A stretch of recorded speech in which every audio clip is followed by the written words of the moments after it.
जमीन में कुछ नहीं रखा। गांव में रहते हुए, गांव में रहने वाला आदमी जब अपनी औलाद को कहे कि बेटा गांव में कुछ नहीं रखा, जब आप अपने बच्चे को कुछ ऐसी बात कहते हो जो आप अंदर से महसूस नहीं करते हो, यकीन मानिए आपका बच्चा उसी मोमेंट एक स्टेप आपसे दूर जा रहा है। मेरे पास कोई पेरेंट आ गए और वो कहे जी मेरा बच्चा बहुत बदतमीज है, तो मैं सबसे पहले उससे ये पूछता हूं क्या ये सबसे बदतमीजी करता है? अपने टीचर से भी, हेडमास्टर से भी, पापा से भी, मम्मी से भी, दादा से भी, दादी से भी, मतलब जितने आसपास लोग हैं, क्या ये सबसे बदतमीजी करता है? वो बताती है नहीं। इसका मतलब बच्चे में प्रॉब्लम नहीं है, क्योंकि यदि वो बदतमीज होगा तो वो हर जगह होगा। और सारी प्रॉब्लम की जड़ पिछले 22-23 साल जो लोगों से बातें की हैं, जितना उनके साथ मगजमारी की है, जितनी लोगों की काउंसलिंग्स की हैं और उनके जो रिजल्ट आए हैं, उनकी फाइंडिंग्स ये कहती हैं कि सारी प्रॉब्लम समझाने में है, समझाने में, और उसका सलूशन समझने में है। बात खत्म। आप जब कोई गाड़ी चलाते हैं उसमें कांच की भी जरूरत है, लोहे की भी जरूरत है, रबड़ की भी जरूरत है, प्लास्टिक की भी जरूरत है, आपको लेदर भी चाहिए, उसमें कुशन भी चाहिए, आपको सब काम करने के लिए चाहिए। आप केवल लोहे को अच्छा कैसे कह सकते हो?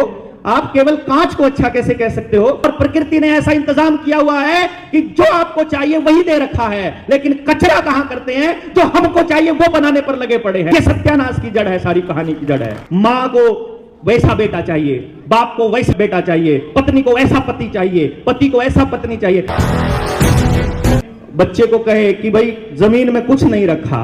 गांव में रहते हुए, गांव में रहने वाला आदमी जब अपनी औलाद को कहे कि बेटा गांव में कुछ नहीं रखा, जब कोई नौकरी पे, जिस नौकरी पर कोई पर्सन है, उसका बच्चा जब बोले मुझे भी बड़ा होकर आपके जैसा ही बनना है, और बाप कहे कि नहीं तुमने ये वाला काम नहीं करना जिसमें मैं फंसा हुआ हूं, तुमको कुछ और करना है, तो फिर वो बच्चे के दिमाग में एक थॉट जाता है जो आपको भी नहीं पता, आपको भी नहीं पता। मैं आपको बता रहा हूं, ये क्रिस्टल क्लियर है कि ये अपने आप जाता है। सामने से कोई आदमी आ जाए, उसने आपको कुछ भी नहीं बोला था, लेकिन शक्ल देखते ही आपकी त्योड़ियां चढ़ जाती हैं, गुस्सा आ जाता है, क्या सवेरे सवेरे शक्ल देख ली, उसने कुछ कहा ही नहीं था। फिर क्यों? इसका मतलब यह हुआ कि कुछ आपके दिमाग में पीछे चलता है जो किसी को देख करके तय होता है। किसी को देखने के बाद आपके अंदर अच्छे भाव आते हैं कि यार ये अच्छा आदमी है, ये ठीक है, कुछ कहा नहीं, उसने आपके लिए कुछ किया नहीं, फिर भी अच्छे भाव क्यों आए? इसका मतलब पीछे कुछ है जो चल रहा है। अर्थात जब आप अपने बच्चे को कुछ ऐसी बात कहते हो जो आप अंदर से महसूस नहीं करते हो, जो आप महसूस नहीं करते हो, यकीन मानिए आपका बच्चा उसी मोमेंट एक स्टेप आपसे दूर जा रहा है, एक मोमेंट दूर जा रहा है। जिस पर आप पूरा यकीन करते हो, केवल वो बात अगर अपने बच्चे को बोलोगे और उस जिंदगी को अगर आप जी रहे हो, केवल और केवल तब आपका बच्चा आपसे जुड़ा रह सकता है। इसके अलावा बच्चे से जुड़ने का कोई दूसरा रास्ता नहीं है।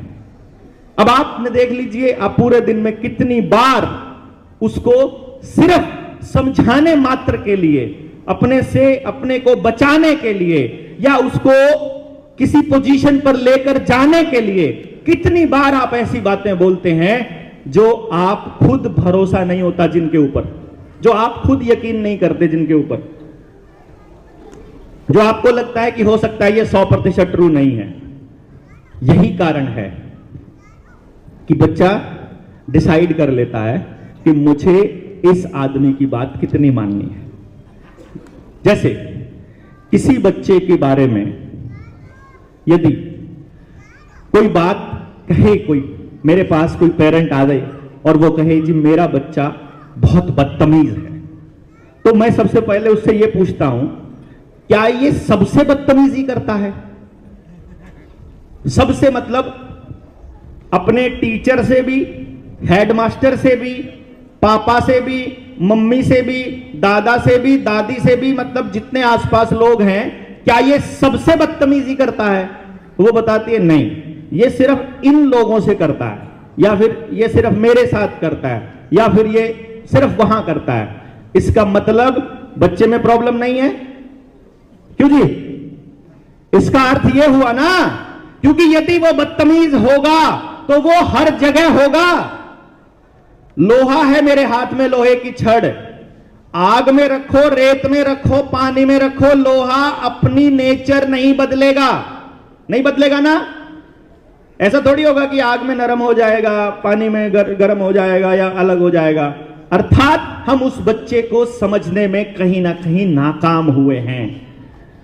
और सारी प्रॉब्लम की जड़ पिछले 22-23 साल जो लोगों से बातें की हैं, जितना उनके साथ मगजमारी की है, जितनी लोगों की काउंसलिंग्स की हैं और उनके जो रिजल्ट आए हैं, उनकी फाइंडिंग्स ये कहती हैं कि सारी प्रॉब्लम समझाने में है, समझाने में, और उसका सलूशन समझने में है।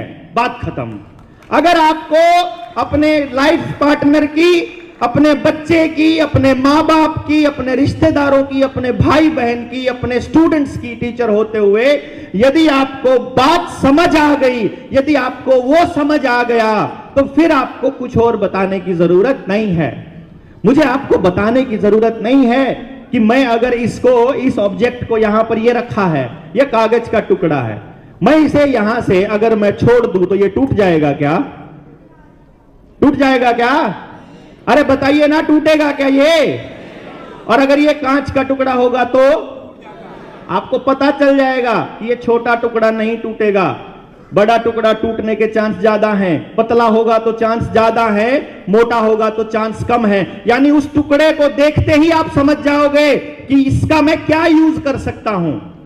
आप जब कोई गाड़ी चलाते हैं, उसमें कांच की भी जरूरत है, लोहे की भी जरूरत है, रबड़ की भी जरूरत है, प्लास्टिक की भी जरूरत है, आपको लेदर भी चाहिए, उसमें कुशन भी चाहिए, आपको सब काम करने के लिए चाहिए। आप केवल लोहे को अच्छा कैसे कह सकते हो?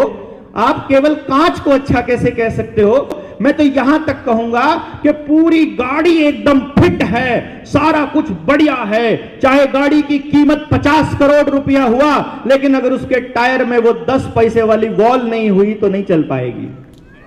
नहीं ना?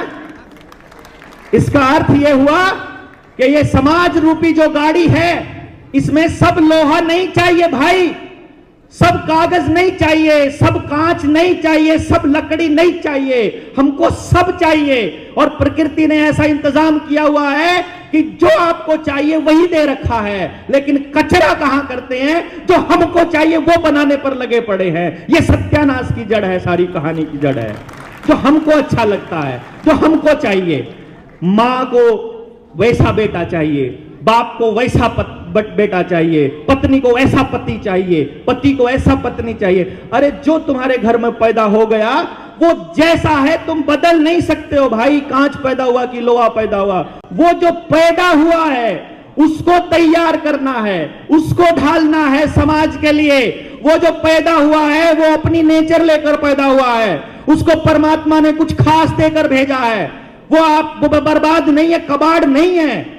कितनी बड़ी टायरनी है हमारी, कितना बड़ा दुर्भाग्य है हमारे बच्चों का।